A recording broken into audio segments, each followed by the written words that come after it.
दक्षिण में एक शहर था। उसके पास एक मंदिर हुआ करता था। वहाँ एक आश्रम में ऋषि रहा करते थे।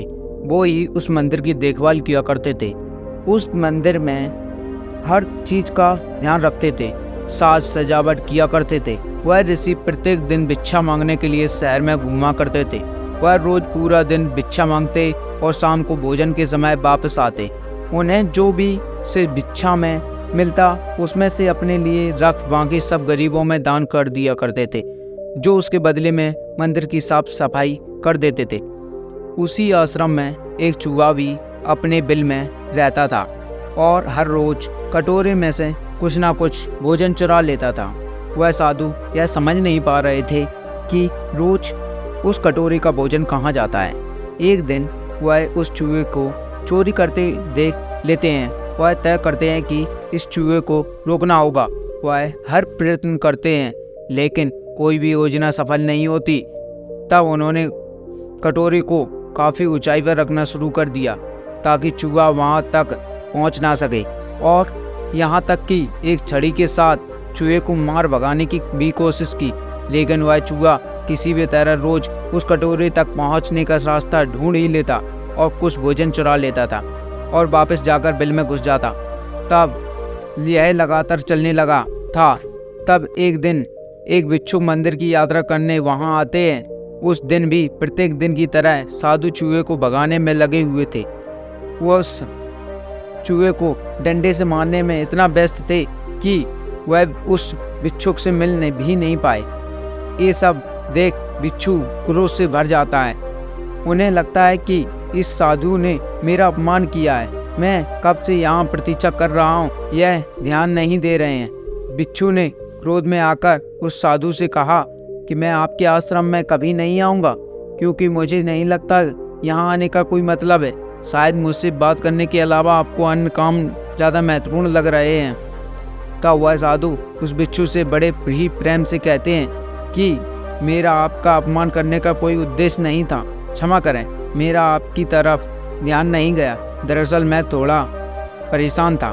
साधु बड़े ही विनम्रता से उस बिच्छू को अपनी समस्या बता देते हैं कि किस प्रकार चूहे ने उन्हें परेशान कर रखा है। वह रोज भोजन चुरा लेता है। यह चूहा मेरे कटोरे तक जाने के लिए किसी भी बिल्ली या बंदर को हरा सकता है। साधु कहते हैं कि मैंने हर कोशिश की, लेकिन वो हर बार किसी न किसी तरीके से भोजन चुरा लेता है। मैं बहुत परेशान हो गया हूँ। बिच्छू ने जब पूरी घटना को सुना तब उनका क्रोध शांत हो जाता है और वह उस साधु से कहते हैं कि एक चूहे में यदि इतनी शक्ति, आत्मविश्वास और चंचलता है तो जरूर इसके पीछे अवश्य कुछ ना कुछ कारण होगा, कोई बात जरूर होगी। बिच्छू साधु से कहते हैं कि मुझे पूरा विश्वास है कि इस चूहे के पास अधिक से अधिक भोजन एकत्र हो रखा है, जिस कारण यह चूहा स्वयं को बड़ा समझने लगा है, जिससे उसे ऊंचा कूदने का जज्बा मिलता है, शक्ति मिलती है। साधु कहते हैं कि एक चूहे में इतना आत्मविश्वास कैसे हो सकता है।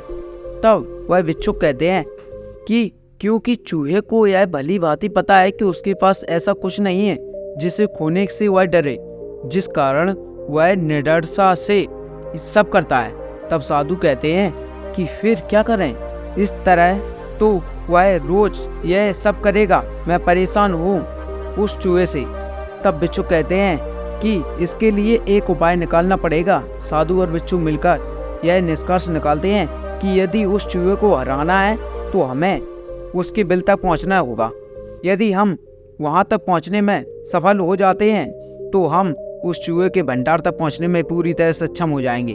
बिच्छू साधु से कहते हैं कि कल सुबह सुबह चूहे के आने से पहले ही हमें उठ जाना चाहिए। कल हम चूहे के भोजन को चुराने के बाद उसके पीछे जाएंगे ताकि हमें उसके बिल का पता लग सके।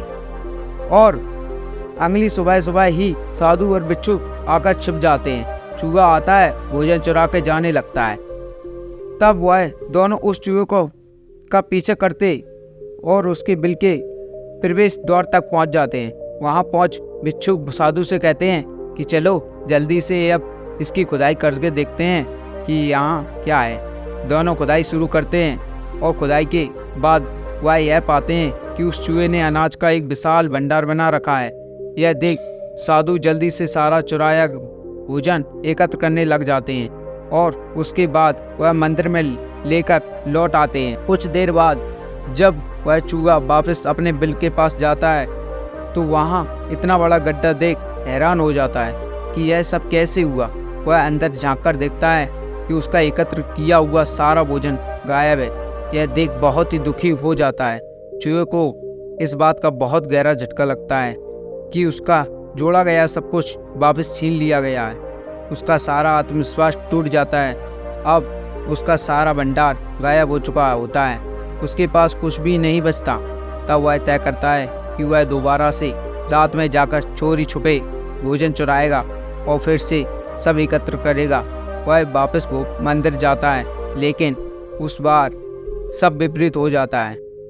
चूहा जब कटोरे तक पहुंचने की कोशिश करता है तब वह धड़ाम से नीचे गिर जाता है। उसने बहुत बार कोशिश की लेकिन वह असफल होता रहा।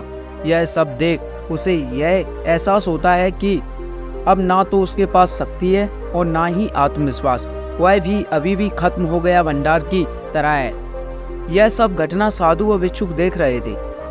तब मौका पाते ही साधु छड़ी लेकर आते हैं और जोर से नीचे पटक देते हैं। यह देख चूहा बहुत डर कर भाग जाता है। जैसे तैसे वह अपनी जान बचाकर भाग निकलता है और फिर दोबारा उस मंदिर में ना आने का स्वयं से वादा करता है। अब साधु चैन की सांस लेते हैं। इतने दिन की समस्या एक दिन में ही भिक्षुक दूर कर देते हैं। वह उस भिक्षुक को धन्यवाद कहते हैं और कहते हैं कि आपकी वजह से ही आज यह सब हो पाया। अगर आपको कुछ सीख मिली हो तो कमेंट करें और लाइक करें। अगर चैनल पर पहली बार आए हो तो सब्सक्राइब जरूर करें।